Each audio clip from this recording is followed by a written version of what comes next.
അടുത്ത് നോക്കൂ, അൽ മദ്ദുൽ ബദൽ.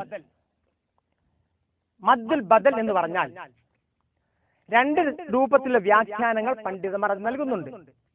ഒന്ന്, ഒരു പദത്തിന്റെ ആരംഭത്തിൽ രണ്ട് അലിഫ് വന്നു കഴിഞ്ഞാൽ, നോക്കൂ, രണ്ട് ഹംസ, ഒരു പദത്തിന്റെ ആരംഭത്തിൽ രണ്ട് ഹംസ വന്നു കഴിഞ്ഞാൽ രണ്ടാമത്തെ ഹംസയെ അലിഫാക്കി മാറ്റണം എന്നാണ്.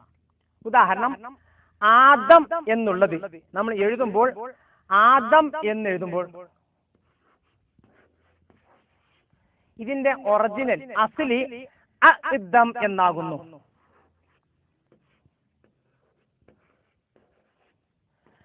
അദം എന്നാകുന്നു ഇതിന്റെ അസ്ലി.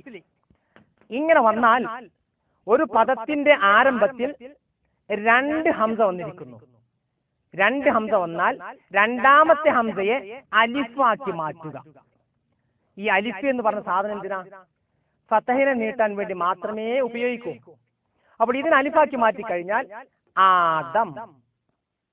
ആമന എന്നുള്ളത് അതിന് അസ്ലി അമൻ എന്നാണ്. അതിനെ ബദലാക്കി കഴിഞ്ഞാൽ ആമന.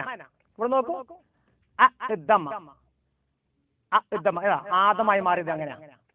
ഇനി ഇതിനെ മറ്റൊരു രൂപത്തിൽ വ്യാഖ്യാനിക്കുന്നുണ്ട്. മദ്ദക്ഷരത്തിന്റെ ആരംഭത്തിൽ ഹംസ ഒരേ പദത്തിൽ വന്നാൽ, മദ്ദക്ഷരത്തിന്റെ ആരംഭത്തിൽ ഹംസ ഒരേ പദത്തിൽ വന്നാൽ അതിനെ രണ്ട് മാത്രം നീട്ടി ഉച്ചരിക്കണമെന്നാണ്.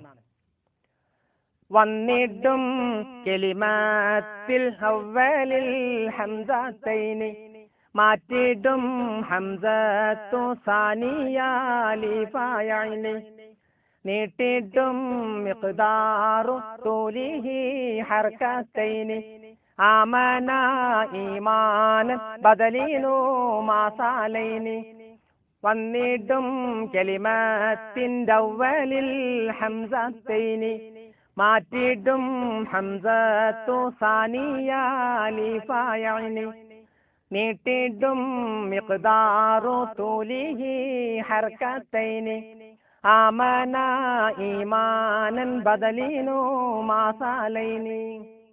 അപ്പോൾ ഒരു പദത്തിന്റെ ആരംഭത്തിൽ, അതായത് ഒരു മദ്ദക്ഷരത്തിന്റെ മുമ്പിൽ ഹംസ ഒരേ പദത്തിൽ വന്നാൽ രണ്ട് മാത്രം നീട്ടി ഉച്ചരിക്കണം എന്ന് ഒരു വ്യാഖ്യാനം. രണ്ടാമത്തൊരു വ്യാഖ്യാനമുള്ളത്, ഒരു പദത്തിന്റെ ആരംഭത്തിൽ രണ്ട് ഹംസ വന്നാൽ രണ്ടാമത്തെ ഹംസയെ അലിഫാക്കി മാറ്റി രണ്ട് മാത്രം നീട്ടി ഉച്ചരിക്കണമെന്നാണ്. ഇതാണ് മദ്ദുൽ ബദൽ. ഇതും രണ്ട് മാത്രം. അപ്പോൾ മദ്ദുൽ അസ്ലി, മദ്ദുൽ ഇവം, മദ്ദുൽ ബദൽ ഇതെല്ലാം രണ്ട് മാത്രയുടെ ഹുക്കുമിൽപ്പെട്ടതാകുന്നു. അടുത്ത നോക്കൂ, അദ്ദാഇറത്തുൽ ഖായിമത്തുൽ മുസ്തഫീല. വലിയ വലിയ പേരുകളാണെങ്കിലും സംഗതി വളരെ ചെറിയ സിമ്പിൾ കാര്യങ്ങളാണ് അതെല്ലാം ഉള്ളത്. ശ്രദ്ധിക്കുക.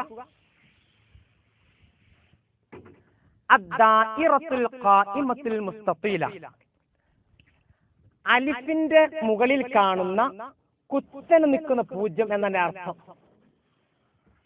അലിഫിന്റെ മുകളിൽ കാണുന്ന കുത്തനെ നിൽക്കുന്ന പൂജ്യം നമുക്കറിയാം. കഴിഞ്ഞ ക്ലാസ്സിൽ നാം ഇത് വിവരിച്ചതാണ്. ഇങ്ങനെ അടയാളം കണ്ടു കഴിഞ്ഞാൽ വഖഫിൽ രണ്ട് മാത്രം നീട്ടി ഉച്ചരിക്കേണ്ടതാകുന്നു. വഖഫിൽ രണ്ട് മാത്രം നീട്ടി ഉച്ചരിക്കേണ്ടതാകുന്നു. എന്നാൽ ചേർത്ത് ഓതുമ്പോൾ ഈ അലിഫിനെ ഉച്ചരിക്കാൻ പാടില്ല. ഇവിടെ ഇത് പറയാൻ കാരണം, രണ്ട് മാത്രം നീട്ടേണ്ടുന്ന മദ്ദുകളെ സംബന്ധിച്ച് വിവരിച്ചപ്പോൾ അതിന്റെ കൂടെ ഒന്ന് ഉണർത്തി എന്ന് മാത്രം. ഈ അലിഫിന് അൽ അലിഫാത്തു സബഅ എന്ന് ഒരു പേരുണ്ട്. ഖുർആനിൽ 7 സ്ഥലങ്ങളിൽ ഈ അലിഫിനെ കാണാൻ സാധിക്കും. അലിഫിന്റെ മുകളിൽ കുത്തനെ നിൽക്കുന്ന പൂജ്യം ഖുർആനിൽ 7 സ്ഥലങ്ങളിൽ. ഈ 7 സ്ഥലങ്ങളെ സംബന്ധിച്ച് സൂറത്ത് ദഹറിലും സൂറത്തുൽ അഹ്സാബിലും സൂറത്ത് ത്വാഹയിലും സൂറത്തുൽ കഹ്ഫിലും ഈ അടയാളങ്ങളെ കാണാൻ സാധിക്കും.